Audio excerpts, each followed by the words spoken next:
Oi, meus amores, namastê. Estou contando a história aqui, ó. O Evangelho como me foi revelado, escrito por Maria Valtorta. Segundo Maria Valtorta, ela viu toda a história de Jesus e relatou isso, que eu estou lendo e contando para vocês essa história. Então, para quem não está assistindo desde o começo, o link lá do início fica aí na descrição do vídeo para acompanhar desde o início essa história. Mas se não quiser acompanhar desde o início, também pode acompanhar somente esse trecho da história, porque todos os trechos, todas as partes, todos os capítulos da história têm grandes ensinamentos muito lindos, que é por isso que eu estou lendo essa história, independente se seja verdade ou não, é verdade os ensinamentos que estão aqui, porque desperta o amor incondicional. Juntos somos mais fortes. Vou continuar contando essa história a partir do capítulo 84. Nesse vídeo vou contar a história do capítulo 84 e 85. Então, no capítulo 84, Jesus está com Simão. Não é o Simão Pedro, é o outro Simão. O Simão, aquele que era rico, ficou leproso, marginalizado na sociedade por ser leproso. Aí Jesus curou ele doou tudo que tinha e passou a seguir Jesus. É esse Simão. E está só Jesus e Simão, porque nesse momento Jesus estava indo até os pastores, o qual conheceu ele no nascimento dele, estava procurando os pastores e dando a esses pastores, perguntando se queriam ser discípulos, e dando a eles missão de falar de Jesus por todos os cantos, né, da região, falar de Jesus, falar que ele curava, falar, testemunhar o que ouviu de Jesus. Então ele estava dando essa missão para os pastores, né? Então Simão estava acompanhando ele. Daí nesse momento desse capítulo tá somente Jesus e Simão acordam, e daí Simão pede para eles visitarem um amigo de Simão, que eles estavam perto dessa casa do amigo de Simão, que é o Lázaro. Então Jesus está com o Simão Zelote e eles foram visitar o Lázaro. Aí Jesus, lógico que aceitou, e foram lá visitar Lázaro.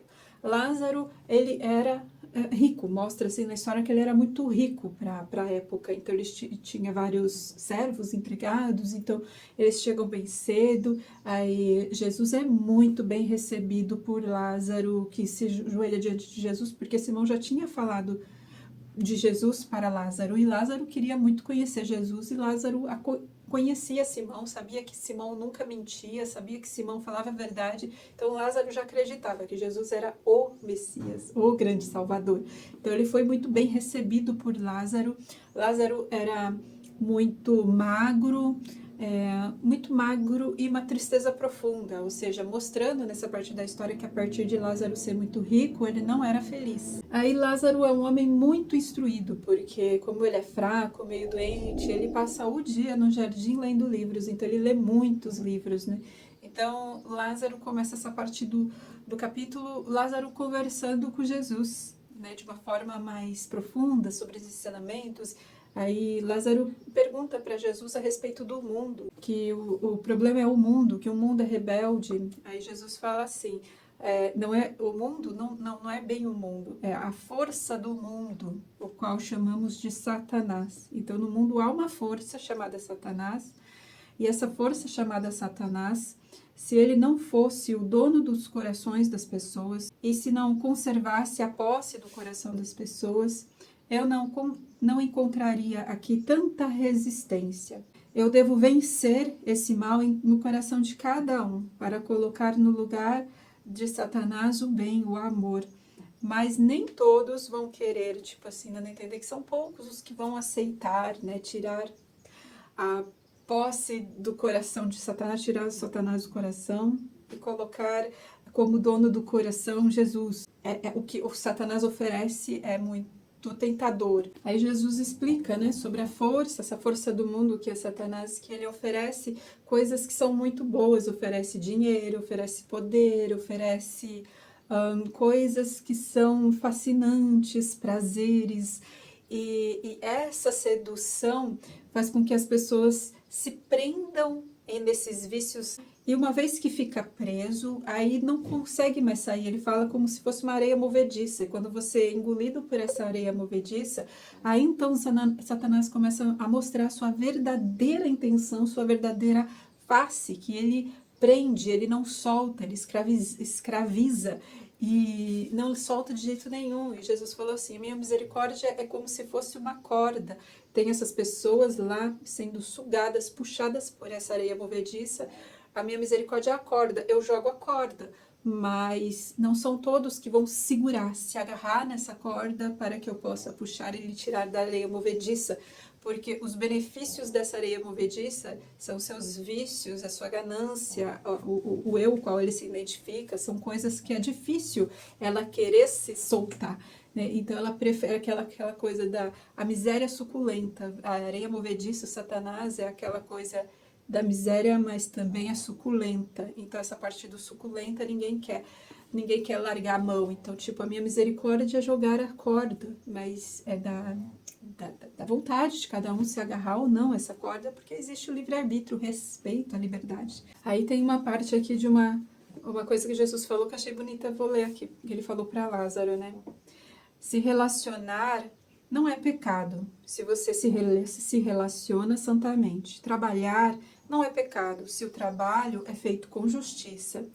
Ganhar dinheiro não é pecado, para quem se contenta em usar o dinheiro de forma honesta, sem ganância. Instruir-se, adquirir conhecimento, não é pecado, se essa instrução não te afasta da ideia de que Deus é o puro amor e o todo-poderoso. Enquanto que pode ser pecado até servir o altar, se alguém o faz buscando sua própria vantagem. Aí vem o capítulo 85. Então, Jesus já saiu da casa do Lázaro, Jesus está ainda com Simão e eles vão para Jerusalém. E eles vão para Jerusalém para se encontrar com alguns discípulos para depois irem para Nazaré. Então, ele vai se encontrar com os discípulos. E quando eles chegam em Jerusalém, Jesus pede para eles irem lá no templo de Jerusalém. Quando eles estavam a caminho do templo, Jesus começa a falar sobre a Maria, sobre a mãe dele. E ele fala da mãe dele como uma rainha. Eu tive a humilde e grande rainha do mundo como mãe, e o mundo a ignora. Mas foi por seu intermédio que o mundo recebeu o amor incondicional e o receberá através dos séculos e séculos. E daí ele fala, eis aqui o templo, quando ele chega no templo de Jerusalém, olha aqui o templo, tá vendo esse templo lindo, maravilhoso? Na verdade, eu vos digo que a verdadeira casa de Deus, a arca da aliança, o cálice do graal, está em minha mãe, que tem como véu a carne puríssima e sobre a qual, com um bordado, estão as suas virtudes, a imaculada. Então ele fala assim que os homens ficam buscando fora, sabe? Também essa questão do poder do cálice do graal, da arca da aliança. Ele fala, minha mãe é a arca da aliança. Ele fala assim, né? Tipo assim, a arca da aliança é Maria. O cálice do graal está nela, porque foi através dela que veio aqui o Salvador, o Deus que se encarnou, que se fez matéria, para que através, sendo homem, pudesse guiar os homens através do seu exemplo, enfim. E depois que ele faz essa referência de que minha mãe é o templo sagrado de Deus, de onde saiu Deus desse mundo, aí eles entram no templo, e daí ao entrar no templo, o Simão veja Judas, o Judas Iscariotes está lá pregando lá entre os fariseus, está lá conversando com os fariseus e outros líderes religiosos. Aí o Simão pergunta para Jesus, posso ir lá ver o que Judas está falando? Jesus fica num canto rezando e o Simão vai lá ver o que o Judas está falando. E daí Judas está falando que, assim, eu sou o primeiro, eu fui o primeiro que Jesus salvou. Eu mudei completamente andando com Jesus, porque é a minha vida, olha quem eu sou hoje, eu sou diferente, porque eu ando com Jesus. E, enfim, ele é o verdadeiro Messias, eu posso lhe garantir. Eu não sou ignorante, eu sou uma pessoa muito sábia, muito instruída, leio muitos livros e eu não me engano, eu tenho certeza que ele é o Messias. E depois ele falou isso para os fariseus. Estava lá também um fariseu chamado Nicodemos, que é um grande fariseu lá, então ele estava lá, e o Nicodemos parece que assim, dá a entender assim, que ele foi um dos únicos que levou a sério o que o Judas falou, começou a refletir sobre o que o Judas falou dessa possibilidade. Os outros meio que não levaram muito a sério, mas daí no final o Judas pega um pouco de dinheiro e distribui para os pobres e falando, é isso, eu me esvazio desse dinheiro para me sentir mais próximo do meu Jesus, do meu mestre, né, do meu rabi. O povo vai embora, fica só Nicodemos e mais alguns fariseus, e Nicodemos fala, gostaria muito de conhecer Jesus, ouvir ele. Aí outros fariseus falam para Judas assim, Eu pensei que você fosse inteligente, Judas, mas você não é inteligente, porque se você acha que o Simédrio, que é tão poderoso, vai acreditar nessa história que você está falando, que aquele Jesus de Nazaré é o Messias, você está muito enganado. Aí Judas fala assim, não, mas se eles ouvirem Jesus, se conhecer, se o Simédrio conhecer, vai se convencer, porque os milagres que ele faz, ele toca o coração, ele transforma a vida. Aí eles começaram a rir, né, tirar sarro de Judas, deram risada.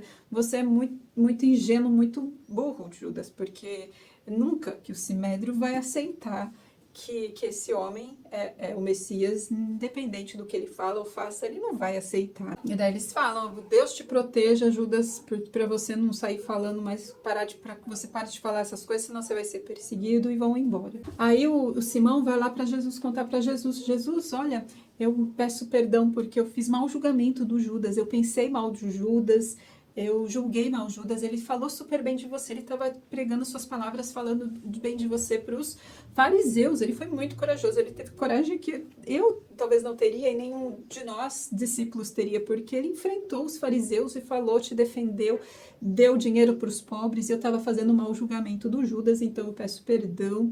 Aí Jesus fala, ai, fico feliz por isso, Simão, e fala isso para os outros discípulos, sobre o que o Judas fez, para que eles não fiquem tão contra o Judas, né? E daí o Jesus pede para o Simão, só não fala isso para o Judas, sabe? Não vamos enaltecer Judas, porque ele sofre de uma terrível doença do orgulho. Aqui, é uma alma muito doente. E um elogio pode alimentar a sua doença, que é o orgulho. Então, não vamos enaltecer Judas, porque isso, enaltecer ele, elogiar ele, pode deixar ele mais ferido, orgulhoso, que é uma ferida, que é a doença que ele tem na alma, né? Aí Simão falou que tudo bem. Aí então Jesus vai encontrar com João. Aí João fica super feliz de encontrar Jesus. Eles se encontram com outros discípulos e eles partem para Nazaré. Aí João pergunta, nós vamos ficar em Nazaré? Aí Jesus, sim, vamos ficar lá, porque nós vamos fazer uma parada e esperar o Pedro, o André e o Tiago. Então eles estão indo para Nazaré, e a partir do próximo capítulo, vamos continuar essa história. Vamos ver o que vai acontecer lá em Nazaré, porque por onde Jesus passa, sempre acontece algo maravilhoso, incrível, extraordinário. E até o próximo vídeo. Namastê!